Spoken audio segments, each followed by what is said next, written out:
So today I just wanted to do a quick recap of, kind of something we went over last class, which is, a theme for our next project. And then I wanted to show you, I've been trying to think of what materials you can use at home that are like maybe easily available. So I wanted to show you one of those today. So for our theme for our next project, if you remember, it was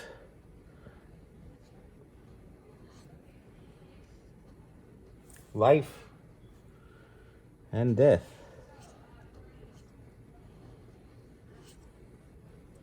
Now, what does this mean? Well, holy crud, this can mean like so many things.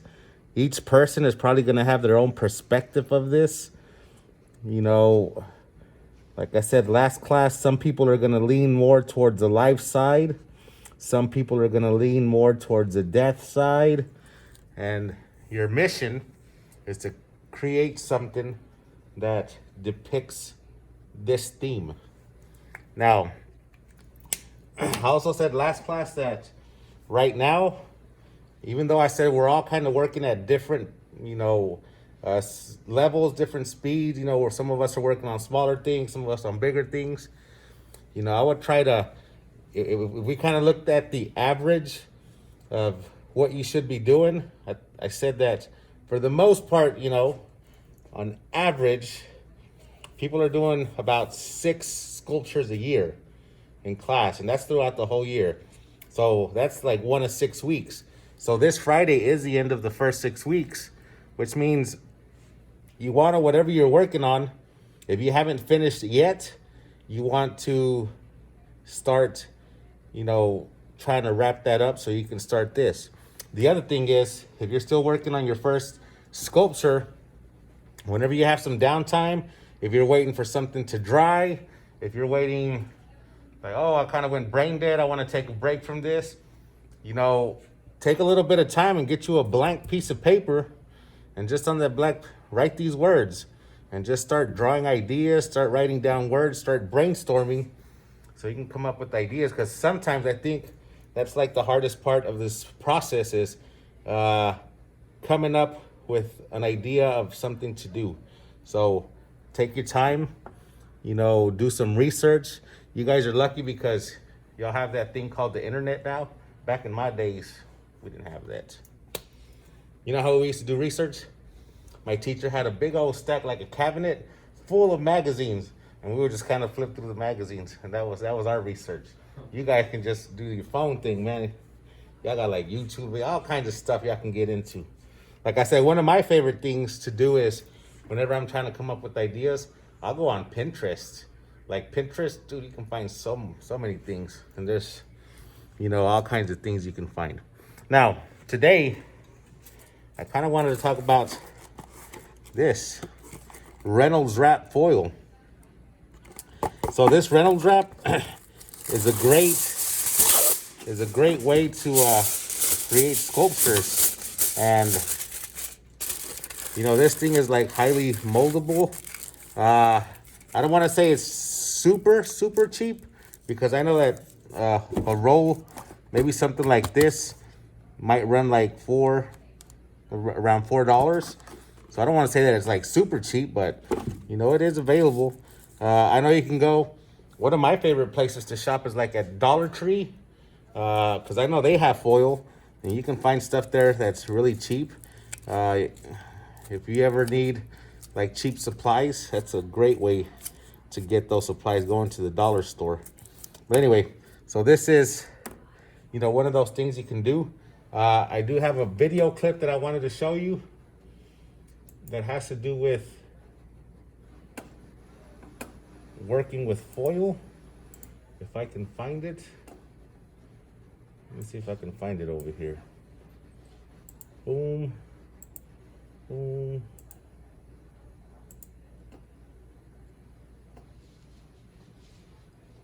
There it is. We just had the most amazing family vacation.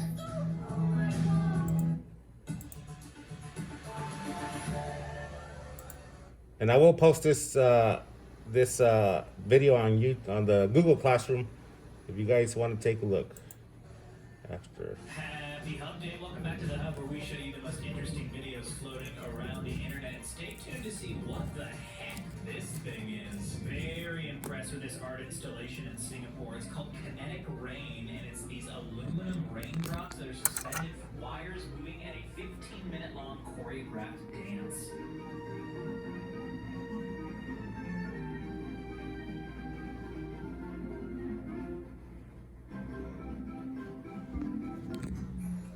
Like aluminum foil and Yu-Gi-Oh! Well, check out the Winged Dragon of Ra from the Yu-Gi-Oh! Card game and TV show here. It is being made out of aluminum foil just for you.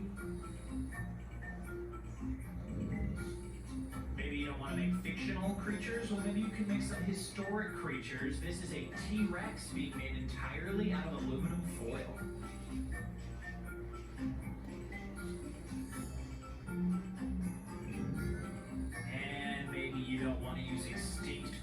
So instead you use a living creature right in your kitchen, which is your dog. This artist molded his dog's face out of aluminum foil.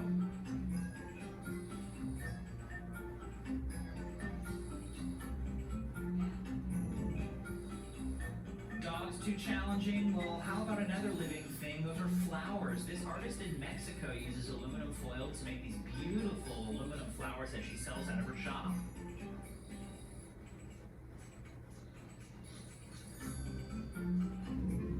Alright, that's a lot of information on how we can use aluminum foil, but where does it even come from? Well, aluminum has to get mined out of the ground and then melted down to a liquid state where it gets spread out real flat until it cools into these long rectangular sheets of metal. They get blasted with chemicals and then flattened out so they get thin, and then they get spread out even thinner on these rollers where they're turned into the aluminum foil rolls that you have in your kitchen.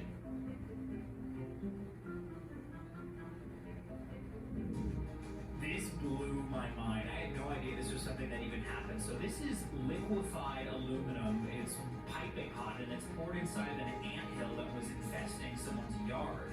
They go through and it cools, and then they can dig it out and see all of the tunnels that the ants were digging. This is actually the largest cast of an anthill ever made.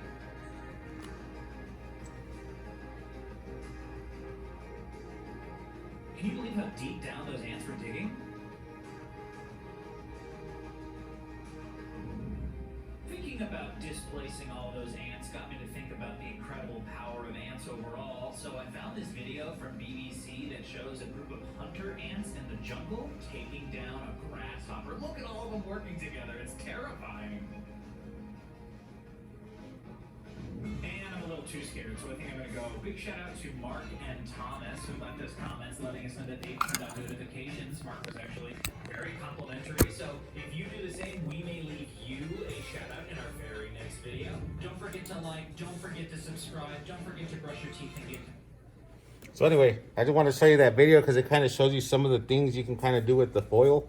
You know, this is a great way to create like an understructure. Well, let me put my camera back up there.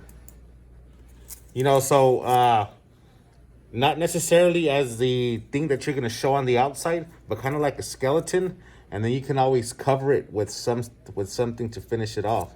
So remember, one of the things that I like to do whenever I'm working with the sculpture, sometimes depending on what I'm making, I might make a base for it. Like this is a couple of pieces of cardboard.